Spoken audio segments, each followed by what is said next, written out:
Then Jesus came from Galilee to John at the Jordan to be baptized by him. John would have prevented him, saying, I need to be baptized by you, and do you come to me? But Jesus answered him, Let it be so now, for it is proper for us in this way to fulfill all righteousness. Then he consented.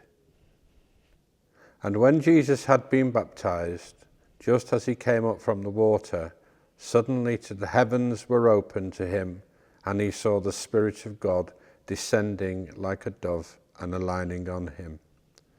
And a voice from heaven said, This is my Son, the Beloved, with whom I am well pleased.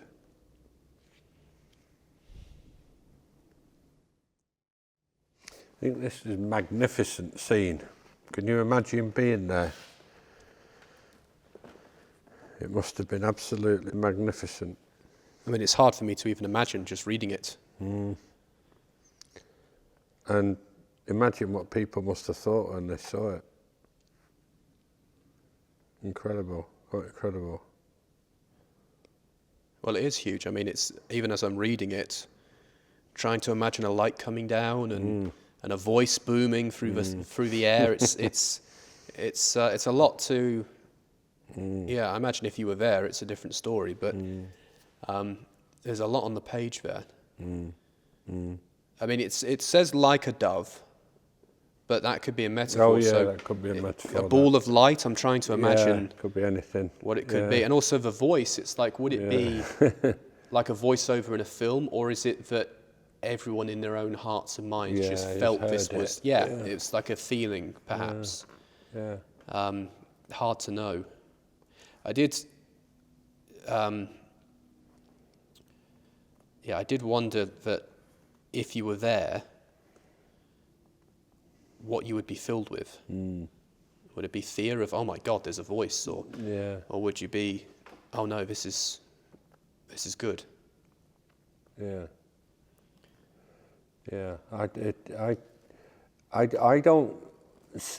don't get a lot out of this chapter other than a visual, like, imagination of what it must have been like.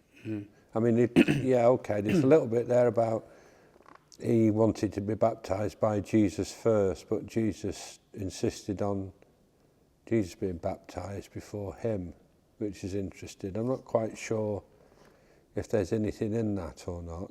It's an interesting point that's been made there. I've often wondered why Jesus needed to be baptized, because he's God. I know. And I've looked into this, and it's one of those things where everyone's got their own opinion on it. And if you want mine, for whatever it's worth, is because he says, what's the line that he says to John? Let it be so now, for it is proper for us in this way to fulfill all righteousness. Yeah, to me, it's the right thing to do. To me, it reads, it's the right thing to do, and even if I am God, to act in a correct way is good unto itself, because you're practicing being good. But no one should be above doing good things or acting in the proper way, or no one should be above thinking that they should have a baptism. So it's acting out morality. I'm not good because of my title or my views. It's acting out goodness. To want to cleanse yourself and start again is a good thing to do for anyone. I see it a little bit like when we discussed Jesus in the wilderness, tempted by sin.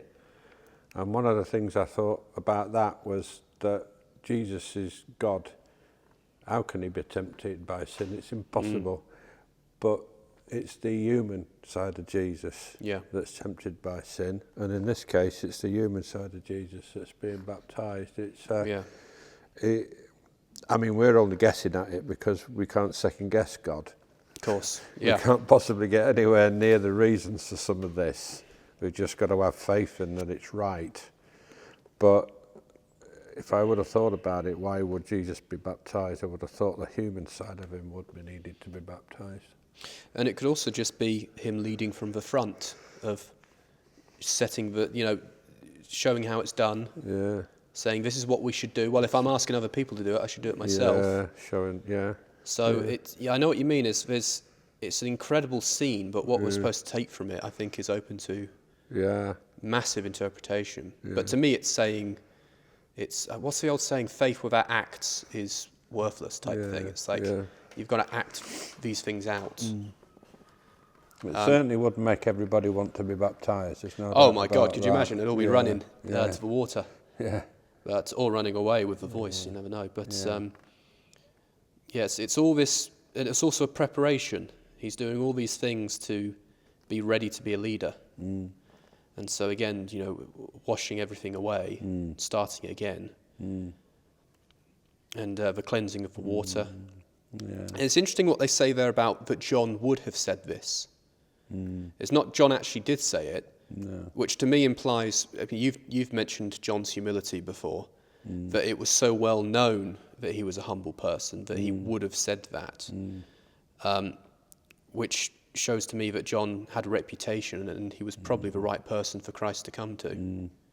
Well, I think he was prepared because wasn't it John that was the other birth of Mary's cousin or something? At the same the birth time? of John was ordained by God, wasn't it? Yeah. So it was obviously a conspiracy going on, it's interesting. And I've seen this in other areas of the Bible, like we said, it is proper for us in this way to fulfill all righteousness. In other words, we're not explaining it, it's just the right thing to do. And sometimes you just got to take that as read with some of these decisions.